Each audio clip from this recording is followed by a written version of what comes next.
మేడారంలో సమ్మక్క సారలమ్మ మహాజాతర వైభవంగా ముగియడంతో అమ్మవార్లకు భక్తులు చెల్లించుకున్న కానుకలని అధికారులు పర్యవేక్షిస్తున్నారు.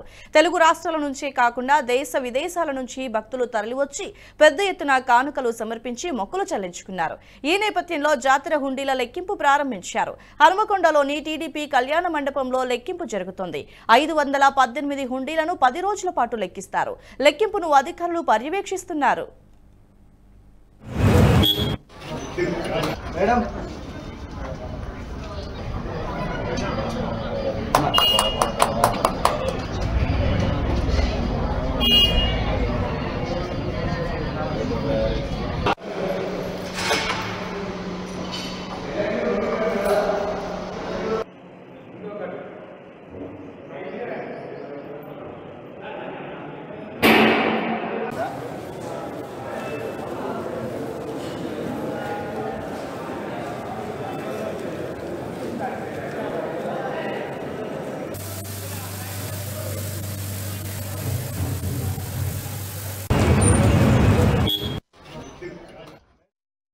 ఈ వీడియో మీకు నచ్చినట్టయితే లైక్ చేయండి, 10 మందికి షేర్ చేయండి. అలాగే కామెంట్ల రూపంలో మీ అభిప్రాయాలను మాతో పంచుకోండి. Nationalist hub group of channels ను సబ్స్క్రైబ్ చేసుకుని తెలుగునాట జాతీయవాద జర్నలిజాన్ని ప్రోత్సహించండి. ఈ వీడియో కింద ఉన్న బెల్ ఐకాన్ పై క్లిక్ చేయడం మర్చిపోవద్దు.